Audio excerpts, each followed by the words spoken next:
శారదా చంద్రమౌళీసం రత్నగర్భగణేశ్వరం శంకరంచ ఋష్యశృంగేశం తుంగాం లోకగురూన్ భజే. ఉభయ జగద్గురువుల యొక్క పాదపద్మాలకి నమస్కారం చేసుకుంటూ, అలాగే నాకు జ్యోతిష విద్యను నేర్పిన గురువర్యులు జ్యోతిష బ్రహ్మ కీర్తిశేషులు శ్రీ ఈరంకి సూర్యనారాయణమూర్తి గారు, సూర్యశ్రీ దైవజ్ఞి గారి యొక్క పాదపద్మాలకి నమస్కారం చేసుకుంటూ, ఓం శ్రీ మహాగణాధిపతి నమః, శ్రీ గురుభ్యో నమః, హరి ఓం. వీక్షకులందరికీ నమస్కారం. ఆగస్ట్ మాసమందు ఏ విధమైనటువంటి గ్రహస్థితి ఉండబోతూ ఉన్నది, అలాగే ఆగస్టు నెలలో ఉండేటువంటి కుజగ్రహ మార్పు లేదా శనేశ్వరుని యొక్క వక్రగతి ఫలితము లేదా రవిగ్రహ మార్పు ఇత్యాది ఫలితాలు ద్వాదశ రాశుల మీద ఏ విధమైనటువంటి ప్రభావాన్ని చూపించబోతూ ఉన్నాయి, లేదా ఆ నెల రోజుల పాటు ఏ విధమైనటువంటి గ్రహస్థితి వల్ల ద్వాదశ రాశుల వారు ప్రభావాన్ని పొందబోతూ ఉన్నారు అనేటువంటి విషయాన్ని చాలా క్లుప్తంగా ఈ వీడియో ద్వారా తెలుసుకునేటువంటి ప్రయత్నం చేద్దాం. ముఖ్యంగా ఈ శాస్త్ర సంబంధమైనటువంటి విషయాన్ని అతి పురాణ గ్రంథమైనటువంటి గోచార దర్శిని వంటి ఉత్కృష్టమైనటువంటి గ్రంథం ఆధారంగా పూర్తి శాస్త్ర ప్రమాణాలతోటి ఈ విషయాలన్నింటినీ కూడా చెప్పడం జరుగుతూ ఉన్నది. ముఖ్యంగా ఈ ఆగస్టు మాసంలో ఉండేటువంటి గ్రహస్థితిని గనక గమనిస్తే, ఆగస్టు 2వ తారీఖున ఉత్తరా నక్షత్రము 2వ పాదంలోకి శుక్రుని యొక్క సంచారము జరుగుతూ ఉన్నది. అనగా శుక్రుడు తన యొక్క నీచక్షేత్రమైనటువంటి కన్యలోకి ప్రవేశం చేస్తారు ఆగస్టు 2వ తారీఖు నుండి. తదుపరి మాసం అంతా కూడా ఆయన అక్కడే సంచారం చేస్తారు. అలాగే 3వ తారీఖున మృగశిర నక్షత్రం 3వ పాదంలోకి కుజుని యొక్క సంచారం జరుగుతుంది. అనగా మిథున రాశిలోకి కుజుని యొక్క సంక్రమణం జరిగి ఆ నెలంతా కూడా కుజుడు అదే రకంగా ఆయన సంక్రమణం చేస్తూ ఉంటారు. అలాగే 18వ తారీఖున సూర్యుని యొక్క మార్పు, ఇప్పటి వరకు కర్కాటక రాశిలోకి ఆయన యొక్క సంచారం సాగింది. 18వ తారీఖున కర్కాటక సంక్రమణాన్ని వదిలిపెట్టి ఆయన సింహరాశిలోకి ఆయన యొక్క సంక్రమణాన్ని ప్రారంభం చేస్తారు. అంటే 18వ తారీఖు నుండి మాసం చివరి వరకు కూడా రవి యొక్క గమనము అనేటువంటిది సింహరాశిలోనే ఉంటుంది. ఆ తదుపరి మాసం చివరిలో 23వ తారీఖున మఖా నక్షత్రం 1వ పాదంలోకి బుధుని యొక్క సంచారం జరుగుతుంది. అంటే ఈ మాసంలో చాలా రోజుల పాటు కర్కాటక రాశి అందే సంక్రమణం చేసినటువంటి బుధ గ్రహము నెలాఖరులో 23వ తారీఖున సింహంలోకి మారుతారు. అయితే ఈ మాసంలో గురుడి యొక్క స్థితిగతులన్నీ కూడా కర్కాటక రాశిలోనే ఆయన యొక్క సంక్రమణం సాగుతూ ఉన్నది కాబట్టి ఫలితాలన్నీ కూడా అక్కడి నుండి తీసుకుంటాం. అలాగే శనేశ్వరుని యొక్క స్థితి వక్రగతిలో ఉన్నది. ఆయన మీనరాశి యందు వక్రించి సంచారం చేస్తూ ఉన్నారు. ఆ ఫలితాలను దృష్టిలో పెట్టుకోవాలి. కుంభరాశి యందు రాహు ఉన్నారు. అలాగే సింహమందు కేతుగ్రహం ఉన్నటువంటి పరిస్థితుల్లో ద్వాదశ రాశులపైన ఈ గ్రహస్థితి ఆగస్టు మాసమందు ఏ విధంగా ప్రభావాన్ని చూపించబోతూ ఉన్నది. మరీ ముఖ్యమైనటువంటి విషయం, ఆగస్టు మాసంలో మనకి అనగా భారతదేశానికి ప్రత్యేకించి కనబడేటువంటి గ్రహణములు కానీ లేదా మరి ఏ ఇతరమైనటువంటి దుర్నిమిత్తములు కూడా కనబడడం లేదు. కావున ఎటువంటి గ్రహణ నియమాలు కూడా మనం పాటించవలసినటువంటి అవసరం లేదు. ఈ విషయాలను కూడా మనం దృష్టిలో పెట్టుకోవాలి.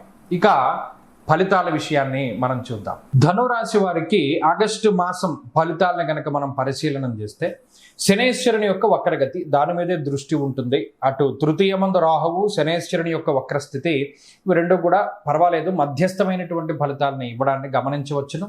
ఇప్పటి వరకు యోగించినటువంటి కుజుడు ఆయన 6వ స్థానం నుండి 7వ స్థానానికి వెళ్ళిపోయారు. ఆయన తాలూకు అనుగ్రహం లేదు. అలాగే అష్టమంలోనే రవి, గురు, బుధులు వీరందరూ కూడా ఉన్నారు. శుక్రగ్రహం కూడా అనుకూలంగా లేదు. అంటే దాదాపుగా గోచారంలో ఫలానా గ్రహం అనుకూలంగా ఉంది అని చెప్పడానికి సావకాశం లేదు. ఎప్పటి వరకు దాదాపుగా 18వ తారీఖు దాటిన తర్వాత మరలా రవి 9లోకి వెళతారు. 9లో కూడా రవికి అంత అనుకూలత లేదు. ఏమంటే ఈ అన్ని ప్రతికూలంగా ఉన్నాయని చెప్తున్నారు ఏంటంటే, మిగతా వాళ్ళు ఏమో అలా ఉన్నాయి ఇలా ఉన్నాయని చెప్తూ ఉన్నారని ఇక్కడ ప్రమాణపూర్వకంగా మనం తీసుకోవాలి. సప్రమాణంగా మనం గోచారాన్ని చూసినప్పుడు అర్ధాష్టమ శని వక్రించడం వల్ల అదేం పెద్ద ప్రయోజనం ఏమీ కలగదు. ఎందుకంటే తినబోతూ రుచి ఎందుకు అన్నట్టు ఇది మీకు తెలుస్తుంది. కాకపోతే ఉన్నది నేను చెప్పేస్తున్నాను సంక్షిప్తంగా. రాహు వల్ల ఉపయోగం లేదు. కుజుడు యోగించే గ్రహం కాస్త 6లో ఉన్నాయని 7మంలోకి వెళ్ళిపోవడం వల్ల ఇప్పటి వరకు ఉన్న మానసిక బలమో లేకపోతే ఇప్పటి వరకు ఉన్న ధైర్యమో అది కూడా కొంత తగ్గిపోతూ ఉంటుంది. దేనివల్ల అనేది తెలియదు. పోనీ ఫలానా వాడు మనల్ని భయపెడుతున్నాడా అంటే కాదు, ఉత్తినే తగ్గిపోతుంది. ఎక్కడికైనా వెళ్ళడానికి భయపడతారు, 10 మందిలో మాట్లాడడానికి భయపడతారు, లేదా ఏదైనా ఒక ఒపీనియన్ చెప్పడానికి భయపడతారు. దానికి కారణం అన్నది ఏది ఉండదు.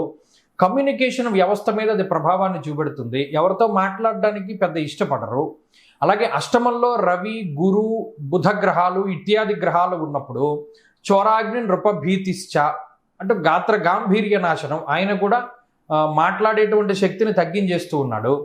అలాగే దుర్దోష శత్రు సంవాదో గమనం యథ, ప్రయాణాలు చేయడం వల్ల అలసిపోవడం, అనవసరమైన ఖర్చులు పెట్టడం, అరే మనం ఇది అనవసరంగా చేశామనేటువంటి భావన మనకి ఏదైనా పని చేసేసిన తర్వాత కలుగుతూ ఉండడం ఇత్యాది విషయాల ద్వారా ఈ మాసంలో అంత బలం లేదు అనేటువంటి విషయాన్ని సరే యథావత మీరు చూచాయిగా మనం గుర్తుపెట్టుకోవాల్సింది ఏంటి అంటే మాసంలో బలం లేదు. మరి ఏం చేయమంటారండి, మా ధనురాశి వాళ్ళ మీద గ్రహాలు పగబడుతున్నాయి కదా అని అంటే, ఒక్కొక్కసారి కాలం కొంత వ్యతిరేకంగా ఉన్నప్పుడు అరటిపండు తిన్నా పన్నీరు ఇవ్వబోతుంది, దానికి ఏం రీజన్ ఉండదు. ఇది గతంలో కూడా మనం చెప్పుకున్నాం. అలాంటప్పుడు ఏం చేయాలి అంటే కొంత లౌకికంగానే ముందుకు వెళుతూ ఉండాలి. గ్రహస్థితిని నమ్ముకోకుండా మీరు చేయవలసినటువంటి పనులని ఇంకొకరి ద్వారా ముందుకు తీసుకెళ్తూ ఉండడం. మీ కుటుంబ సభ్యుల్లో ఎవరో ఒకళ్ళది బాగుంటుంది, అందరివి ధనురాశులు అయితే ఉండవు కదా, ఇంకొకళ్ళది బాగున్నటువంటి వారితోటి వ్యవహారాల్ని ముందుకు నడుపుకుంటూ వెళ్ళడం, ఇంకొకళ్ళ గ్రహస్థితి బాగున్నటువంటి వారితోటి ఎక్కువగా తిరుగుతూ ఉండడం, మీది వాళ్ళకి అంటుకోకపోయినా వాడిది మీకు అంటుకుంటుంది. కాబట్టి ఈ విషయాలను అలాగే మన గ్రహస్థితి తాలూకు వ్యతిరేకతల్ని మనం ఎలా తగ్గించుకోవాలి అంటే పరమేశ్వరుడు మాత్రమే తగ్గించగలడు. పరమేశ్వరుడు అంటే శివుడు అని కాదు, విష్ణుమూర్తి అని కాదు, పరమాత్మ. అది మీరు ఏ రూపంలో ఆరాధన చేసినా ఆయన పలుకుతాడు. కాబట్టి శివారాధన చేసేవాళ్ళు శివారాధన చేయవచ్చు, విష్ణు ఆరాధన చేసేవాళ్ళు విష్ణు ఆరాధన చేయవచ్చు, అమ్మవారి ఆరాధన, గణపతి ఆరాధన, సుబ్రహ్మణ్య ఆరాధన ఏదైనా చేయవచ్చు.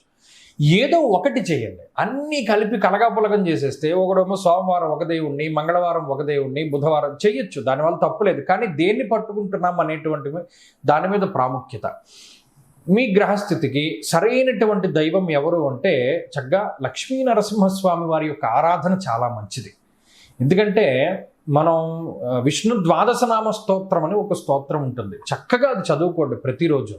అప్పుడు ఎక్కడెక్కడ ఏ రకంగా పరమాత్మని ధ్యానించాలో అందులోనే చెప్పేస్తారు. విష్ణు ద్వాదశనామ స్తోత్రము అది చదవండి. ధనురాశి వారికి ఈ మాసంలో ఆ గ్రహస్థితి నుండి బయటపడడానికి అది చాలా గొప్పగా ఉపయోగపడుతుంది.